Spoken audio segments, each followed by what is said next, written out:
2025년 4월 9일 수요 가정예배를 드리시겠습니다. 기도하십니다. 전능하신 아버지 하나님, 온 세상 만물을 주관하시는 하나님 앞에 기도하옵나이다.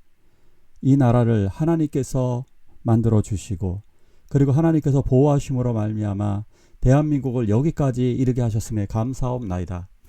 나라에 여러 가지 혼란이 있습니다. 그러나 이 모든 것을 하나님이 주관하신다는 것, 하나님이 우리 민족을 이끌어 가시고 무엇보다도 믿는 사람들을 통해 이끌어 가신다는 사실을 알게 하여 주옵소서. 우리들의 기도가 이 나라를 살리게 될 것입니다. 우리들의 전도와 우리들의 선행과 그리고 우리들의 용서와 이 모든 것들 하나님의 열매, 성령의 열매 맺는 행동을 통하여서 이 나라를 하나님께서 변화시켜 주실 것입니다. 하나님, 은혜와 자비, 긍휼을 내려 주시옵소서.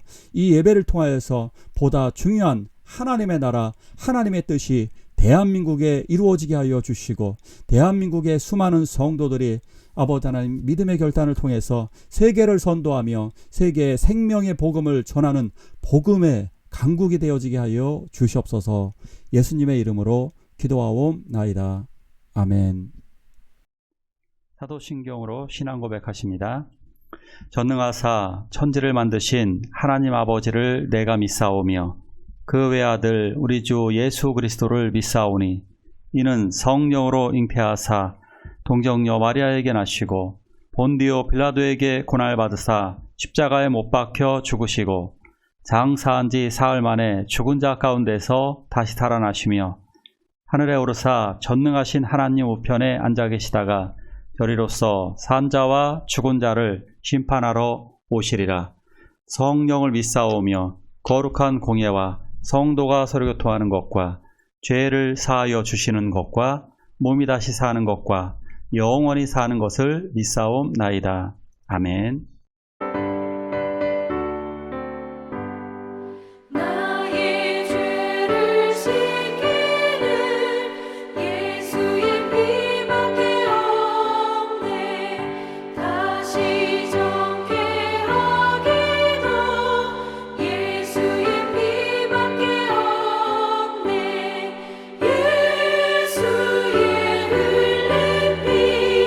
날 이게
구원은 어떻게 받을 수 있을까요? 이제 오늘부터 히브리서를 보도록 하겠습니다. 히브리서에는 구원은 어떻게 받을 수 있는가 이 부분이 나옵니다. 물론 로마서도 그러했습니다. 히브리서를 통해서 예수 그리스도가 어떠한 분이시며 예수 그리스도를 통해서 어떻게 구원을 받는지에 대해서 명확하고 쉽게 잘 설명을 하고 있습니다. 우리들은 이 문제를 한번 생각해 볼까요? 구원을 어떻게 받을 수 있나요? 착한 사람이 구원받을 수 있을까요? 사람들은 착각을 합니다. 선행을 많이 해서 그것이 구원의 조건이 된다고, 종합점수로. 자, 그러면은 종합점수 같은 개념으로 착한 사람들, 비교적 착한 사람이 구원을 받아야 된다, 이런 생각을 하고 있는 겁니다. 그래서 천벌을 두려워하기도 하죠. 자, 그렇다면 이런 식으로 착한 일을 많이 한 사람들이 구원을 받는다고 그런다면 장애인분들은 어떻게 구원을 받을 수 있을까요? 태어나면서부터 지능이 없으신 분들은, 뇌성마비 환자 같은 분들은 어떻게 구원을 받을 수 있을까요? 구원은 그렇게 받는 것이 아닙니다. 구원은 오직 하나님의 은혜와 긍휼, 자비, 이것으로 구원을 받게 되는 것입니다. 자, 말씀을 같이 읽을까요? 이 모든 날 마지막에는 아들을 통하여 우리에게 말씀하셨으니 이 아들을 만유의 상속자로 세우시고 또 그로 말미암아 모든 세계를 지으셨느니라. 이는 하나님의 영광의 광채시요 그 본체의 형상이시라. 그의 능력의 말씀으로 만물을 붙드시며 죄를 정결하게 하는 일을 하시고 높은 곳에 계신 지극히 크신 이의 우편에 앉으셨느니라. 자, 예수님에 관해서 아셔야만 합니다. 예수를 붙들기만 하면, 믿기만 하면 구원을 받습니다. 그래서 우리는 예수님을 알아야 합니다. 예수님은 이스라엘에 수많은 영웅들이 있습니다. 여호수아, 모세, 다윗, 그 어떤 존재자들보다 가장 뛰어납니다. 심지어 천사들보다 탁월하십니다.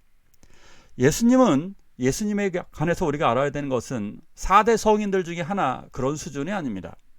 오히려 4대 성인에는 모세 같은 사람들이 들어가는 게 더 나을지도 모르겠습니다. 차라리 예수는 그들을, 4대 성인을 만드신 분이시고 그들을 구원하시기 위한 분이십니다. 그들과 전혀 비교할 수 있는 존재가 아니십니다. 자, 예수는 하나님의 아들이시고 만유의 상속자입니다. 만유의 상속자. 그분은 온 세계를, 예수로 말미암아 온 세계를 지으신 창조주 하나님이십니다. 그리고 예수는 하나님의 영광의 광채입니다.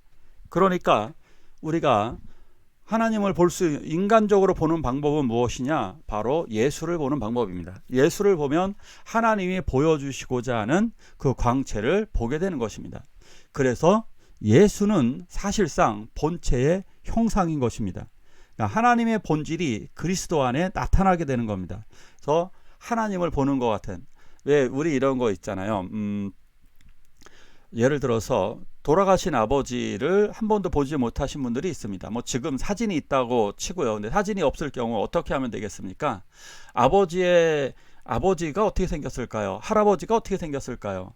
그나마 가장 유추할 수 있는 것은 아들이나 손자를 보면 됩니다. 아들이나 손자를 보면 그 형상이 어느 정도 드러나게 되는 겁니다. 일단은 동양인이라고 하는 피부, 인종을 통해서 알 수가 있을 거고요.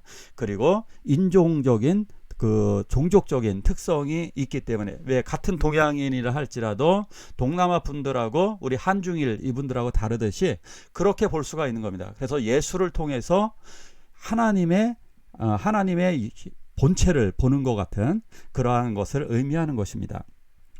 자, 예수는 능력의 말씀으로 만물을 붙드십니다. 그러니까 하나님의 말씀으로 이 천체가 구성되어져 있고, 그리고 우주, 저 광활한 우주가 펼쳐진 것도 하나님께서 그 만물을 지으셨을 뿐만 아니라 만물을 주관하시고 계신다는 점입니다. 자, 우주에 관련된 건 그렇고요. 또한 죄를 정결하게 하시는 분입니다. 바로 여기서 구원이 발생하는 것입니다. 우리들의 죄를 정결하게 하시고, 그리고 지극히 크신 하나님의 우편에 앉으셨다. 우편에 앉을 수 있는 것은 고대 시대에 옆에 앉아 있는 분들은 동등한 분입니다.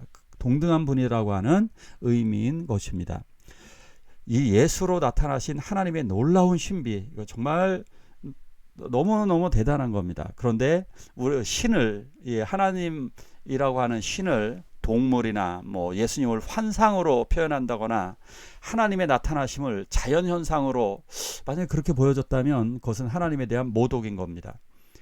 그건 그러한 식이 아니라 예수는 환상도 아니고 착시현상도 아닙니다. 예수는 분명하게 인간의 몸을 입고 오신 하나님의 본체이시고요. 그리고 하나님의 사랑의 확증, 그래서 또 하나는 확실성입니다. 그래서 하나님의 살아계심을 예수를 통해 우리는 확신하게 되고 확실함을 예수를 통해 확증하게 되는 것입니다. 자, 어쨌든 히브리서에서는 이 예수가 이런 분이시라고 하는 사실을 명쾌하게 설명하고 있습니다. 하나 더 볼까요? 그러므로 우리에게 큰 대제사장이 계시니 승천하시니 곧 하나님의 아들 예수시라. 우리가 믿는 도리를 굳게 잡을지어다. 히브리서를 통해서 예수님의 신분에 관하여 이야기를 하고 있습니다. 또한 예수님의 사역에 관한, 예수님의 신분은 하나님의 아들이고, 그리고 예수님의 사역, 결정적인 사역을 말씀하시는데 그 사역은 대제사장의 사역이었습니다. 신약 성경 중에 독특한 부분이 바로 예수님의 대제사장적 사역이었습니다. 성경에서 유대인들, 먼저 유대인을 설명할게요. 유대인들은 예수를 선지자로 인정합니다. 이슬람교도 그렇죠. 선지자로는 인정을 합니다. 당시에도 그런 시각은 존재했습니다. 마태와 같은 일부의 사람들은 예수님이 다윗의 왕으로 오신 온 세상의 왕이라는 사실도 인정했습니다. 자, 그런데 예수가 우리 죄를 용서하여 주시는 대제사장이라고 하는 사실에 대해서는 잘 알지 못했습니다. 자, 그런데 히브리서를 통해서 분명하게 알려주시는 것이 뭐냐? 우리에게 큰 대제사장이 계신다. 그 대제사장은 바로 하나님의 아들 예수다 라고 하는 말씀을 분명하게 해주시고 계십니다. 대제사장은 죄의 문제를 해결하시는 분이십니다. 원래 이 대제사장은요, 이 그림에 있는 대제사장은 보통 죄를 속하게 되면 유효기간이 1년입니다. 그래서 욤 키프로라고 해서 7월 1일 죄를 용서하는 날, 그거 1년에 한 번씩 하게 되는 거죠. 자, 그러면 죄를 지을 때마다 이 문제를 또 어떻게 하면 좋겠습니까? 어떻게 구원을 받을 수 있을까요? 자, 죄를 지을 때마다 대제사장이나 제사장들이 매일매일 양을 제사로 드리고 뭐 이런 방법으로 속죄를 하게 되면 결국 영원히 구원받지 못한다는 결론에 사실상 도달하게 되는 것입니다.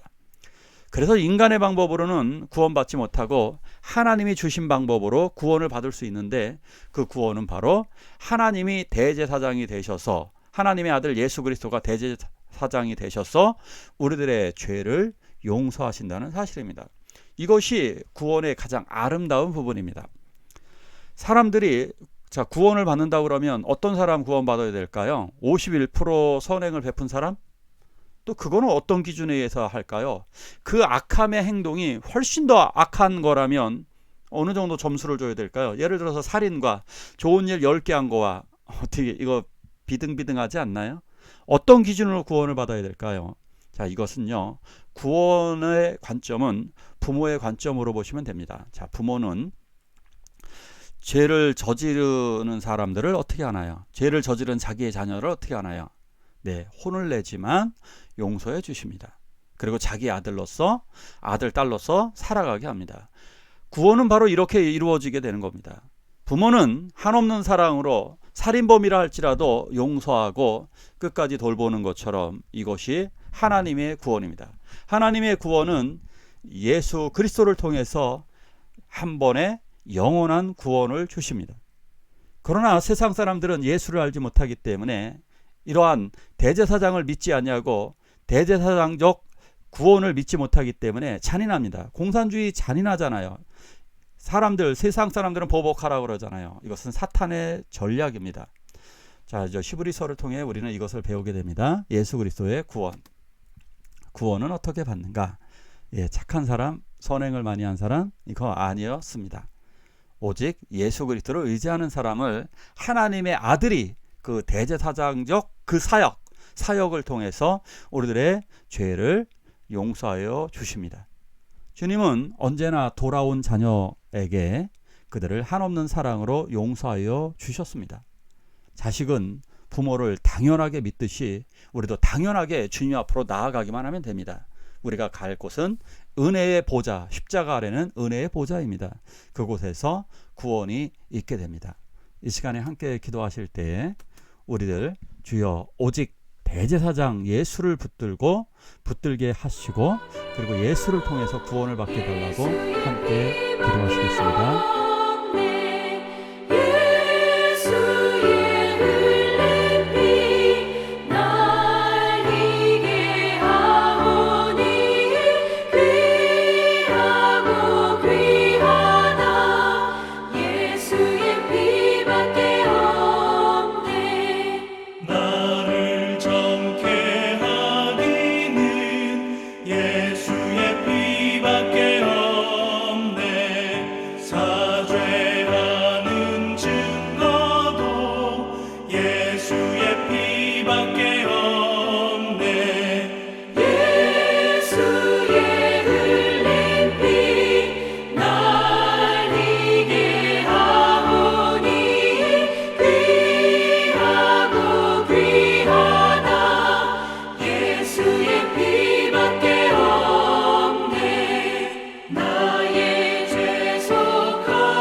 주기도문으로 예배를 마치도록 하겠습니다.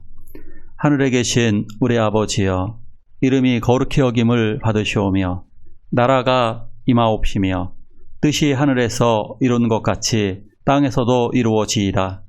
오늘날 우리에게 일용할 양식을 주옵시고 우리가 우리에게 죄지은 자를 사하여 준 것 같이 우리의 죄를 사하여 주옵시고 우리를 시험에 들게 하지 마옵시고 다만 악에서 구하옵소서. 대개 나라와 권세와 영광이 아버지께 영원히 있사옵나이다. 아멘.